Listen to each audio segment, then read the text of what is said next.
Butch deadlift. Bold big flank. Splint chest hair.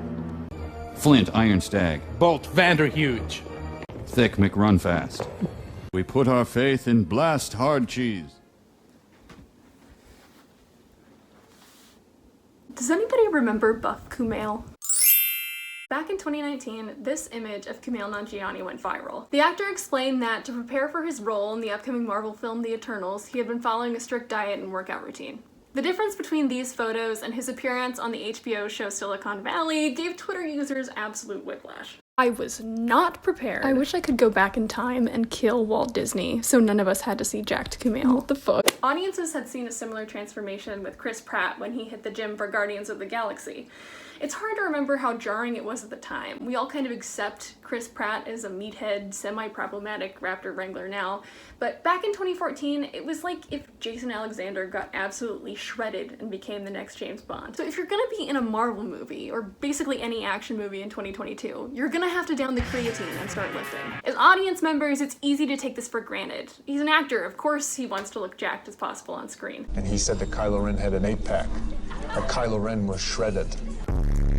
But it wasn't always like this. If you look back on the action movie stars of the 60s and 70s, very little attention was paid to their bodies. And then there's the 80s. How did this happen? All of a sudden, the male physique was a focal part of the Hollywood action movie. Was this a reaction to growing conservatism, or was it a reaction against it? To answer this question, we're gonna have to go back to where it all started. All right. It's October 1982. New waves on the radio, Reagan's in the White House, and Ted Kotcheff's First Blood hits theaters.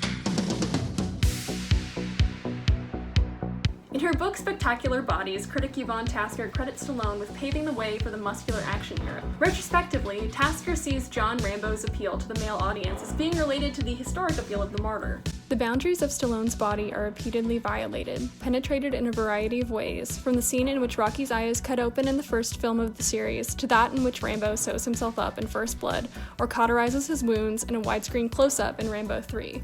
Such imagery derives in part from a Christian tradition to which martyrdom and sacrifice are central. As the decade continued, Stallone's popularity was gradually displaced by famed bodybuilder and future governor of California, Arnold Schwarzenegger. Contemporary criticism of the two actors' films was hardly so deep as Tasker's. Early reviews were overwhelmingly negative and found these hard-body action films to be totally devoid of meaning. In his scathing review of Rambo 2 for the LA Times, Michael Wilmington says, "That's the problem with the movie. If a character can seemingly do anything, it's hard to feel tension or concern about his fate. At least Superman had kryptonite. We are left with nothing but detached aesthetic appreciation, watching Rambo race through several $1 million worth of explosions and aerial attacks, Coruscant fireballs billowing everywhere and bodies flying hither and yon. Except for anyone irretrievably into violent power fantasies, this will probably soon pall." Yeah, well, you forgot something, Mike. This is America. We're a nation founded on violent power fantasies. The two things we do best, apple pie and war crime. Increasingly, other actors started bulking up to keep in competition with Schwarzenegger and Stallone. Hypermasculine heroes became the norm. Was this simply a change in aesthetics? A new cinematic style? Or was it a sign of something troubling? It's just muscles. I mean, it can't be problematic, can it? It's no coincidence that the rise of the hard-body action hero came about following huge strides for women and people of color. The widely franchised white male now had to reevaluate his position in an increasingly diverse political sphere, partially as a reaction against the women's movement of the 1970s, as well as Jimmy Carter's perceived weakness in terms of foreign policy. A new right coalesced around ideals of masculinity, with President Ronald Reagan as their figurehead. The muscular white hero can be viewed as an attempt to reform the patriarchal male ideal, which was perceived as threatened during this time period. In her book Hard Bodies, Hollywood Masculinity in the Reagan Era, Susan Jeffords connects the American bodies being governed under the Reagan administration to those seen on screen. She defines them into two separate categories. The errant body, containing sexually transmitted disease, immorality, illegal chemicals, laziness, and endangered fetuses, which we call the soft body, and the normative body that envelops strength, labor, determination, loyalty, and courage, the hard body. In this system of thought, marked by race and gender, the soft body invariably belonged to a female and/or person of color, whereas the hard body was, like Reagan's own, male and white. The authority of the white male was also being challenged after the petering out of the Vietnam War. A country that had been fed on heroes after World War II suddenly found itself in a war without a clear villain. Could it be? Are we the baddies? As if to remedy this, Hollywood saw an influx of white male action heroes who were veterans. Some explicitly from Vietnam, others a fictional war heavily coded as Vietnam, all having gained fame and recognition from their participation on the battlefield. This rewriting of history is something Jeffords and other critics see as a dangerously conservative approach to the American self-perception. After redeeming the Vietnam War for white men, showing that there were good white boys in that war and that audiences simply didn't hear about them, there remained another battle to fight for white male redemption, another place of loss, another image of villainy, the Civil Rights era. Jeffords cites Casualties of War, Mississippi Burning, and The Accused as 3 examples of films which place the hard body in the role of the protector. Although such films may appear to be a progressive take on the hard body film, they in fact uphold the rule of white masculinity with the old Kennedy model of politics. Sure, you can have rights, but only if you tell everybody it was the Caucasians who let it happen.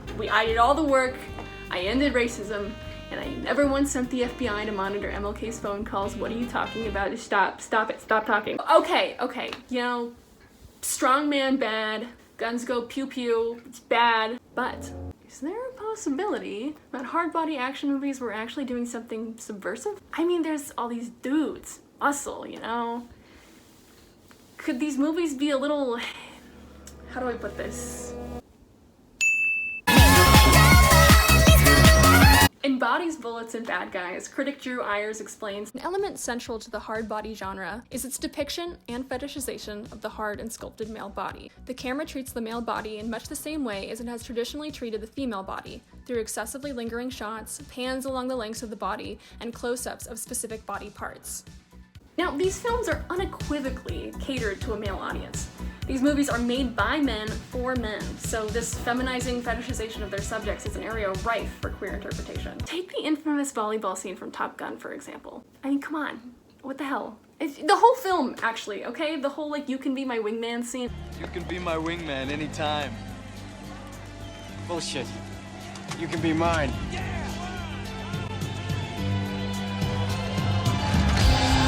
I cannot be the only one who thought they were going to kiss. Ayers suggests that this homoeroticism is something the hard body film is aware of and actively works to neutralize. In almost every film of the hard body genre, the hard-bodied hero undergoes some kind of physical pain, either through a strict, self-inflicted training regime, an enemy-inflicted scene of torture, or a self-inflicted torture of bodily repair. These scenes of pain are often interpreted as a means by which the male viewer can distance himself from the possible homoeroticism evoked from the displays of the male body. So if we take Ayers' idea and apply it to the first Rambo film, the hosing off scene in prison can't possibly be homoerotic because he's enduring pain, which is masculine. The idea that these films are keeping score of masculinity, so to speak, can also apply emotionally. All Rambo's displays of violence and injury build up enough man points to earn his breakdown at the end of the film. Muscular action heroes also often see their bodies treated like commodities, which could perhaps be yet another reaction to Vietnam. A great example of this is Roadhouse. Throughout the film, Patrick Swayze's body is ogled at, commented on by men and women alike. In fact, there's an argument to be made that this film engages in the female gaze. Swayze is subject to constant advances by women, the nature of which is typically reserved for men. In this case, his sculpted body makes him a submissive object of the power-hungry and sexually devious. I used to fuck guys like you in prison. Hardly the tough guy Reagan-era hero Jeffords is talking about. Overall, this post-feminist, post-queer reading of the hard-bodied action hero suggests they are, more often than not, the one being acted upon rather than the one doing the acting. They are as much tools as their machine guns and Bowie knives. This objectification seems to run opposite to Jeffords' claim that the muscular action hero is a celebration of white masculinity. Instead, it seems these films depict the frustration and degradation of the current state of manhood. They posit masculinity as a prison sentence rather than an office of great authority. What does it mean? What does it mean? So, is it still okay to crack open a cold one and watch Terminator when it comes on satellite? Short answer, sure. Long answer, I think it's best to take hard body action movies as a product of their time rather than something with a political motive, progressive or conservative. All media is created through the miasma of any biases or fetishes held by the creator or time period, and these films are no different. All the sex and violence on the screen has gone too far for me. I'm fed up with it. Actually, it's not hard to picture critics generations from now writing theses on the incel Sigma male narrative we have going on in Hollywood right now. On one hand, these films are explicit in their position that these isolated mindsets are incredibly harmful, but you're always gonna have those guys who watched Fight Club and American Psycho and unironically sympathize with Tyler Durden and Patrick Bateman. So yeah, I don't see anything wrong with indulging yourself on action movies every once in a while. Just, you know, if you're gonna watch Mission Impossible, skip the second one. Okay, it's terrible. The third one though, classic, okay? It's Tom Cruise at his best. This is the hill I will die on. Get out there, kick some ass! Trunk slam chest. Fist rock bone. Stump beef knob. Smash lamp jaw. Punch rock groin. Buck plank chest. Stump junkman. Dirk hard peck. Rip steak face. Slate slab rock. Crud bone meal. Whip slag cheek. Punch side iron. Gristle McThorn body. Slake fist crunch. Buff hardback. Bob Johnson. Oh wait. Blast thick neck. Crunch butt steak. Slab squat thrust. Lump beef broth. Touch rust rod. Reef blast body. Big McLarge huge.